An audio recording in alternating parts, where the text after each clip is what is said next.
হল খোলার দাবিতে খুলনা প্রকৌশল ও প্রযুক্তি বিশ্ববিদ্যালয় কুয়েট ক্যাম্পাসে আন্দোলন করছেন শিক্ষার্থীরা। এই বিষয়টি সেখানকার সবশেষ পরিস্থিতি জানাতে যুক্ত হচ্ছেন সহকর্মী রকিবুল ইসলাম মতি। আমরা জানবো তার কাছ থেকে বিস্তারিত।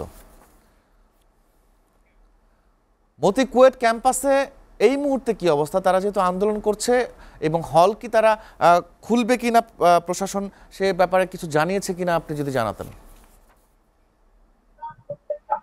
শেষের আপনাকে জানিয়ে রাখি যে এবার কিন্তু দ্বিতীয় দফায় 3 দিনের জন্য কিন্তু 3 দিন হচ্ছে এই কর্মসূচি পালিত হচ্ছে এবং তারা যে বিষয়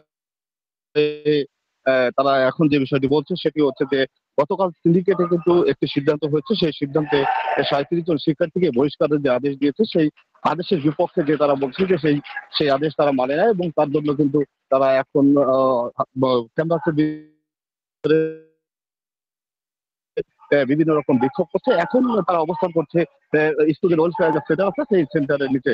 এর আগে যে কর্মসূচি গুলো করেছে দুবার বাংলাদেশে তারা কিন্তু বিক্ষোভ সমাবেশ করেছে এবং তারা সেখানে বক্তব্য দিয়েছে। তারা বলেছে যে তাদের যে এই যে অযৌক্তিক ভাবে যে তাদেরকে এই যে 37 জন শিক্ষার্থীদের যে প্রত্যাহার করা হয়েছে সেই প্রত্যাহার অবিলম্বে যত বন্ধ করা হয় তাদের উদ্দেশ্য প্রণীতভাবে করা হয়েছে সেটা যে কোনো ভাবে হোক তারা সেটাকে প্রত্যাহারের দাবি জানিয়েছে। আরেকটি বিষয় জানিয়ে রাখি, এখানে কিন্তু বাইরে থেকে কিন্তু 22 জন স্টুডেন্টের জন্য কিন্তু মামলা করা হয়েছিল। সেই বিষয়টিও তারা কিন্তু গুরুত্ব দিয়ে তারা বলছে যে এই সব কিছু মেলায় যে তাদের ছাত্রদের উপর যে এক ধরনের দমন নিপীড়ন যে প্রক্রিয়া সেটা কিন্তু চলছে। তারা কিন্তু এই দমন নিপীড়নের বন্ধের জন্য তারা সর্বোচ্চ ভিত্তির কাছে দিয়ে তারা যে কর্তৃপক্ষ আছে তাদের সাথে কথা বলছে। তারা বলছে যে এই যে বিষয়গুলো আছে এগুলো যেন অচিরে বন্ধ করা হোক এবং ক্যাম্পাসের যে খুলে দেওয়ার যে বিষয়গুলো সেটাকে কিন্তু তারা জোর দিয়ে বলছেন এবং সেই ক্যাম্পাস খুলে দেওয়ার জন্য সর্বোচ্চ তারা যে আন্দোলন সেই আন্দোলন দাঁড়িয়ে কিন্তু যাচ্ছে।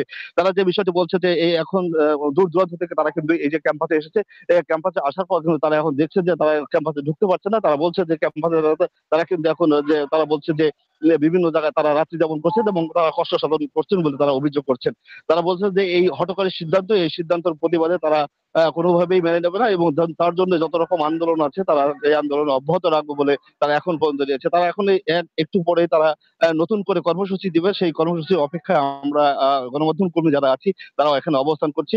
এর পরবর্তীতে শেষের আমরা আপডেট কি আছে আপনার নিউজের মাধ্যমে আমরা জানিয়ে দিতে পারবো। শেষের আমার কাছে এই ছিল কুয়েট ক্যাম্পাসের সর্বশেষ খবর।